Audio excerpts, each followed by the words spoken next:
to be approved by the Protected Area Management Boards, or PAMBs, and to be covered by Special Use Agreement for Protected Areas, or SAPAs. This is not a special case. It is the law. As I had previously stated regarding this issue, which is among the millions of hectares that the DNR and this office preserves, conserves, and manages, everyone must comply with the law. Our approach to conservation is multisectoral. We must engage all stakeholders, government agencies, the legislature, local governments, the private sector, academia, civil society, and our indigenous peoples. Conservation is a shared responsibility. This is among the pillars of environmental conservation which this legislature has recognized with the passage of the NIPAS and INIPAS laws.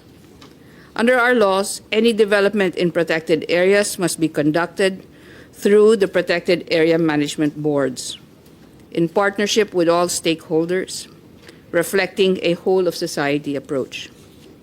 Admittedly, this, like many other government institutions, is imperfect and can be subject to abuse, as we have seen in the case of Chocolate Hills.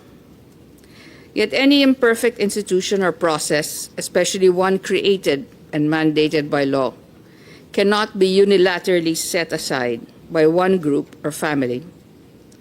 I can say with absolute conviction that the enactment by Congress of the NIPAS law is the single most important and impactful legislation which has institutionalized the preservation, conservation, and protection of our protected areas.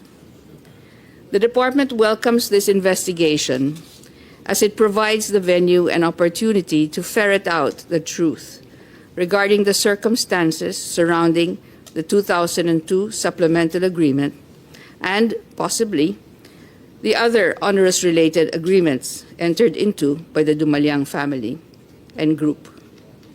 We particularly look forward to the answers for the following questions. Who are the true and beneficial owners of Blue Star Construction and Development Corporation and its principal stockholder, First United Constructors Corporation? What is the history of Blue Star and First United with regard government housing projects? While there are published Supreme Court cases regarding these companies and unfinished projects, are there other controversies existing? How has the Dumalyang Group treated the Dumagat Remontado of Rizal in the Masungi areas? For the information of the Honorable Committee, the NCIP, accredited and recognized Dumagat Remontado, have given their full support and backing to the cancellation of the 2002 Supplemental Agreement, where they stated in their official statement, dahil sa totoo lang, sa likod na mapanilang na advokasya ay ang mahabang kasaysayan ng pag-abuso sa mga katutubo ng Tanay Rizal. For the benefit of the international audience who may be monitoring these proceedings, allow me to translate their statement in English. In truth, behind the guise of their advocacy is a long history of abuse of the indigenous peoples of Tanay Rizal. How has the Dumalyang Group also treated other legitimate residents in the garden cottages? How much has the Dumalyang Group earned from operating their ecotourism site and resort, which is being operated on government property? How much have they remitted to the government, if any? How many housing units out of the 10,000 that is contractually obligated to deliver has the Dumalyang Group built? Ang mga beneficiaries po nito ay ang DNR, Department of Education, Department of Interior and Local Government, Department of National Defense, Department of Transportation, the Office of the President, at ang Presidential Management Staff. Finally, what is the true basis for Blue Star demanding that the government pay them 1.3 billion pesos? Mr. Chair, we look forward for these questions to be answered, as these would also guide this department as to its subsequent actions pertaining to the other contracts involving the Dumalyang Group. In conclusion, the DNR is committed to upholding the law and ensuring the sustainable management of our protected areas. We believe that only through collaborative efforts can we safeguard our natural heritage for future generations. At this time, Mr. Chair, may I request that Assistant Secretary for Legal and Enforcement, Attorney Norlito Eneran, be recognized for a brief presentation of the chronology of events leading to this cancellation. Thank you, Mr. Chair. Thank you, Madam Secretary. Yusek, tama ho ba? Yusek, Asek, you're recognized.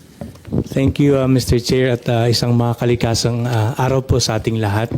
With the permission of the Honorable Secretary, allow me to discuss the several agreements entered into between the DNR, Blue Star, and Masungi Georeserve Foundation Incorporated. So the DNR entered into 3 major agreements. The first 2 are with Blue Star Construction and Development Corporation, and the third is with the Masungi Georeserve Foundation Incorporated. The DNR first entered into agreement with Blue Star Construction and Development Corporation to develop the Garden Cottages project, which involves the survey, design, construction, development, and marketing of the project site into a low-cost housing project for government employees. The 1997 joint venture agreement covering 130 hectares to construct 5,000 housing units. So this agreement covers a titled area in the name of the Republic of the Philippines, denominated as OCT M001, issued in 1996. This housing project shall be implemented within 5 years. The beneficiaries are employees of the DNR, DLG, DND, former DEX, DOTC, OP, and PMS through Presidential Proclamation 564 and 776.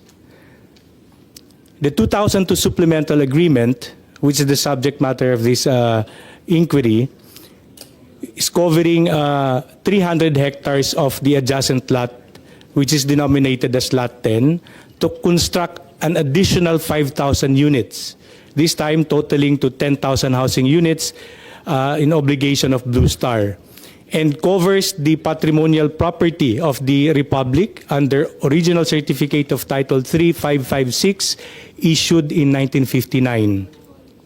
The 2002 Supplemental Agreement also extended the housing project implementation for another 5 years until 2007.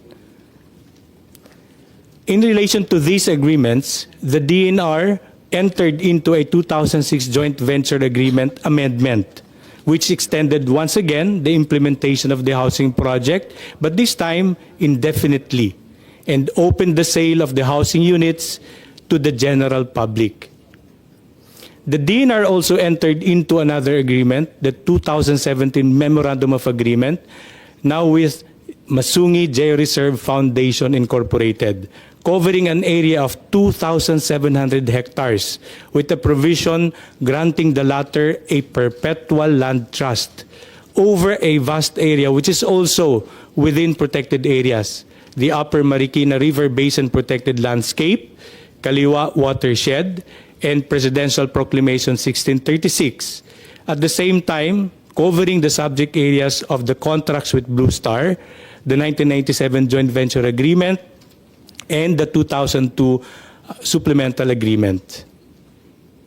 In 2014, the Commission on Audit issued an audit observation to the DNR, finding that, first, there was no presidential proclamation that provides for the development of housing units. Second, there is no document to prove that additional 5,000 housing units in Lot 10 went through the regular procurement or bidding process. Third, a land larger than the original area in 1997 joint venture agreement should undergo another bidding or procurement process. And fourth, no accomplishment reports that would warrant the approval of amendment, extension of the